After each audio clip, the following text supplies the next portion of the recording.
Welcome, John Mackay.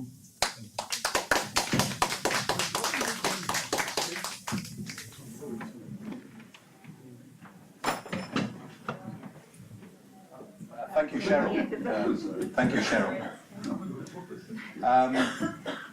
There's a much overused quote in the poetry world.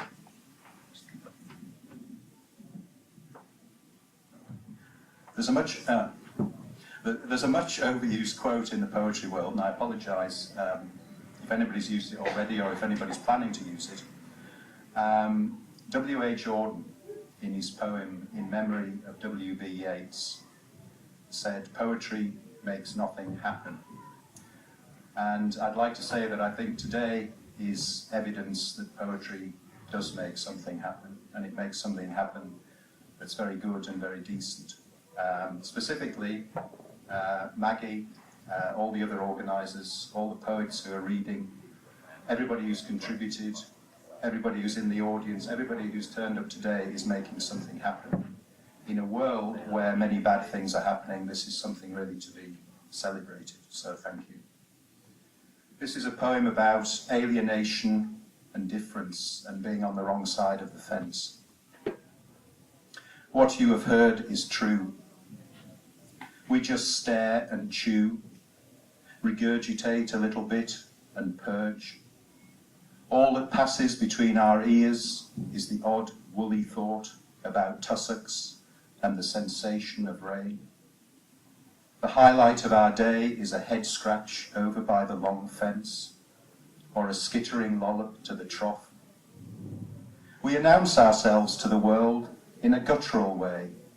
Nightingales we are not. A trip to the seaside is beyond us. Instead, rubber-clad men visit despicable things on us in dark fields. Dogs, too, are not our best friends. Even stitched into thick jumpers, winter makes our knees knock. Summers we sweat. We are lumped together, deprived of an extra S to dignify our existence. And death, when it comes, is unrepeatable. Our legacy to you amounts to little. We are an insult to older ladies. Errant individuals acquire our name. We are a simple wisp on the barb. The next poem is about the writer's life, which is actually quite hard at times. Fly. With a special in artistry, he blunders once again into the blank pane and fiddles, more captured by the flatness of the glass than the world that stretches beyond. He is not known for being creatively free. Rather, he describes inane spirals between the islands of desk, sofa, and TV. At none of these does he perform anything that might be called worthwhile. After many moments, such is the buzzing at the back of his head, he pauses and surrenders to the task of wondering about his path. Each time this loop, with occasional excursions to the pan, before arriving back where he began. Or he lingers over an imperfection on the ceiling. Something must have led him here. A chance encounter with a breeze and the heavy scent of decay, or simply the interior's ungraspable allure. When he finally exits, the room is stunned and remarkable for nothing at all. It's a poem about a phenomenon, something that happens all too often nowadays. Portrait.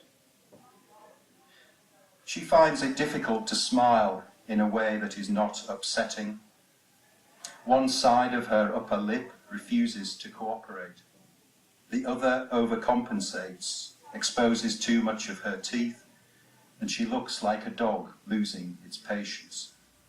Her left eye is half shut, and the right stares straight ahead, permanently surprised at the world. Her hair, scraped across skin, skirts an ear reduced to little more than a hole. Who knows how well she can hear?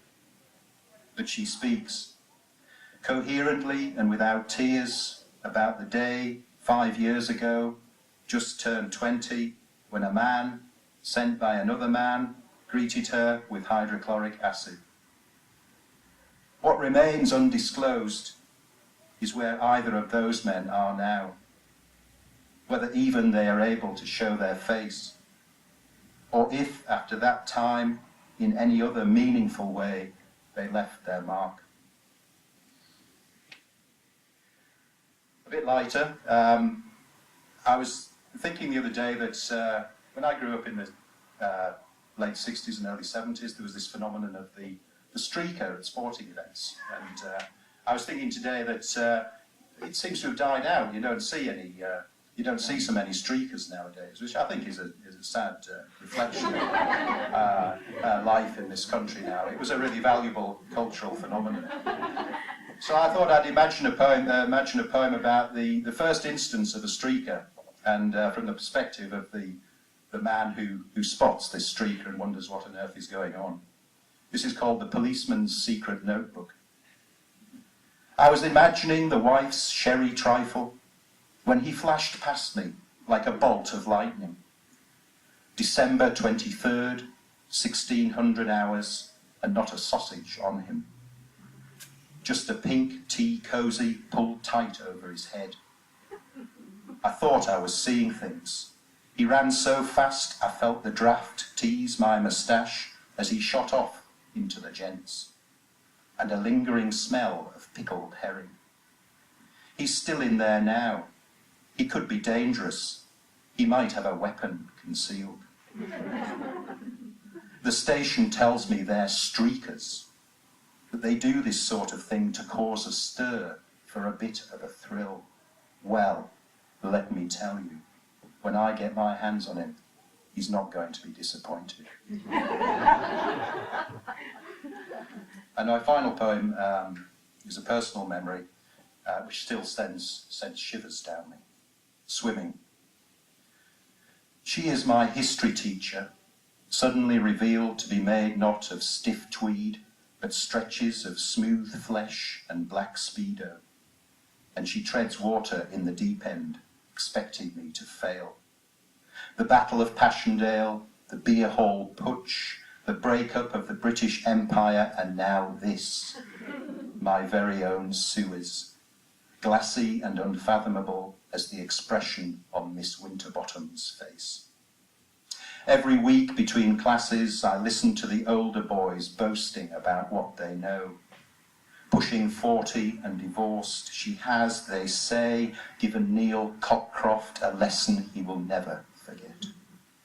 For me, there is just an initiation to water, her hand firm above my waist as I claw forward, barely breathing. She makes me watch as her legs describe a perfect V under the surface.